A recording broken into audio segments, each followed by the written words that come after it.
Good morning. Charles Osgood is taking the day off. I'm Anthony Mason, and this is Sunday Morning. Don't be alarmed, but for the first time since the War of 1812, the threat of invasion looms across our long, peaceful border with Canada. Thankfully, the impending battle does not involve armies, and it isn't about land or resources. No, this brewing conflict is over coffee and donuts. A food fight of sorts. Jeff Glor will report our cover story. Did you know that Canadians consume more donuts per capita than any other country in the world? The old-fashioned glaze, that's my favorite. That's thanks in large part to one chain, Tim Hortons.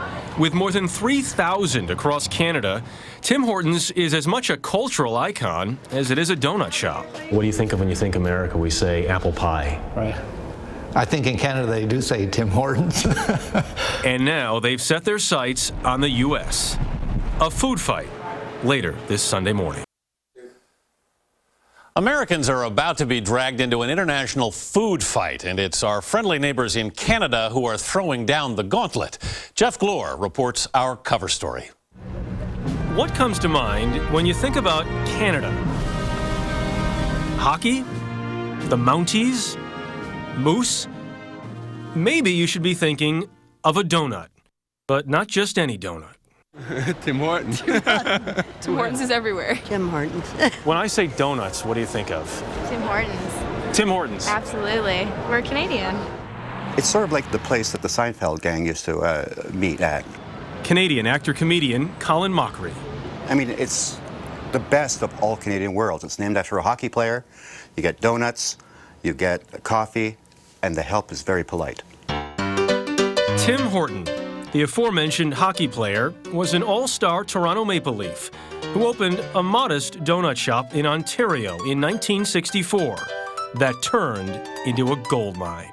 If the business that I am involved in continues as it is, I may have to consider retirement before I would like to. That's the Tim Horton Donut Emporium? Yes, Tim Horton Donuts. Today, Tim Hortons, the company, is 3,000 plus shops that have sprung up over the Canadian landscape in the 45 years since. Do you know what Tim Hortons is? Yes. Is that a dumb question? That's not, well, it is a dumb question if you're Canadian, yeah. Sky play? The company sponsors youth hockey leagues. It set up shop in Kandahar to give Canadian troops a taste of home in Afghanistan. Happy Canada Day. It is so beloved, even hardened Canadian news commentators have been known to gush. Unlike the Americans, we don't have a written pledge that guarantees our right to the pursuit of happiness.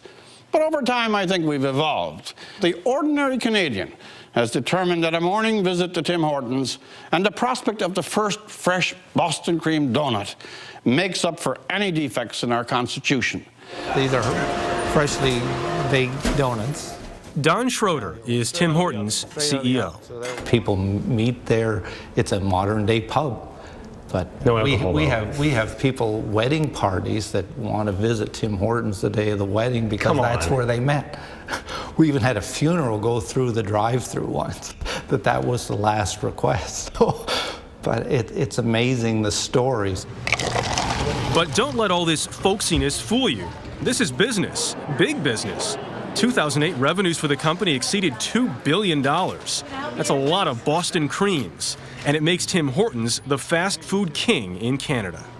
There are more Tim Hortons than McDonald's. Our total sales are greater than McDonald's, and McDonald's does a great job, and I know they look at Tim Hortons in Canada as a unique competitor.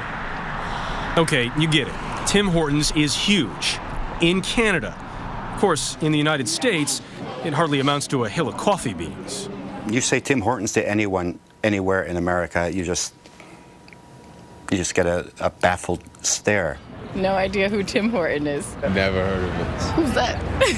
How untapped is the U.S. market? Oh, the U.S. market's a fantastic market. I mean, Dave Klanikin is in charge of international development for Tim Hortons. it is the greatest nation in the world from a consumer perspective. I mean, it's the big stage. Tim Hortons is gaining a foothold, or skatehold, here in Buffalo, New York, where I'm from, and where a Tim Horton banner hangs from the rafters of the city's hockey arena. There are about 100 Tim Hortons stores, and more than 500 overall in the U.S. Of course, that pales in comparison to well-established American brands for breakfast and coffee. There are nearly 14,000 McDonald's here, more than 11,000 Starbucks, and more than 6,000 Dunkin' Donuts.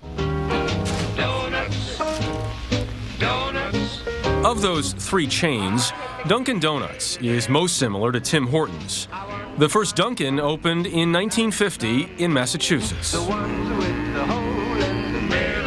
Like Tim Hortons, they serve a selection of coffee, donuts, and sandwiches. We have our own drive-through boards out here. Oh, look at this. Yeah. At their headquarters, outside Boston, Executive Chairman of the board John Luther explained that Dunkin' Donuts has big expansion plans.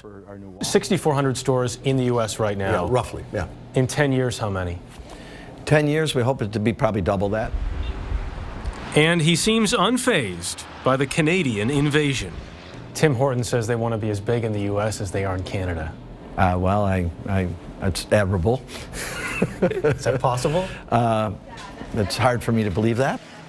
Our goal is to make sure that we continue our growth, and we thwart that as best we can. We want to protect home plate. I think we're up to the task.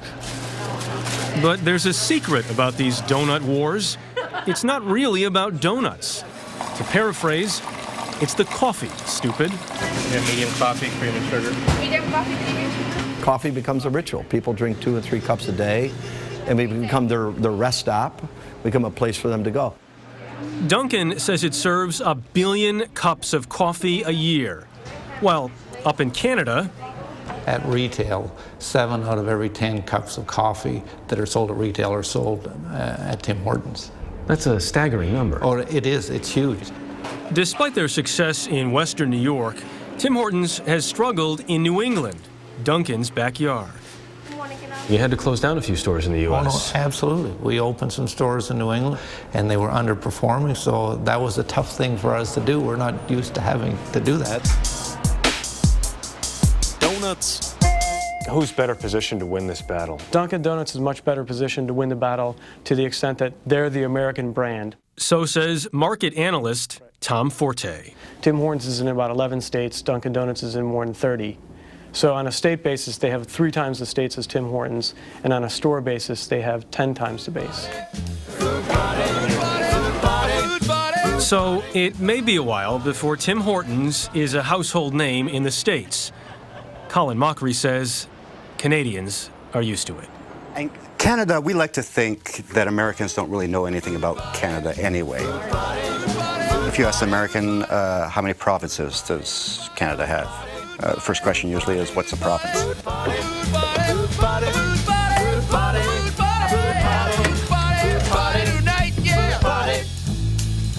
Hey, great party. Oh, yeah, everybody's here. Oh, yeah, good to see you guys. Yeah, thanks for coming.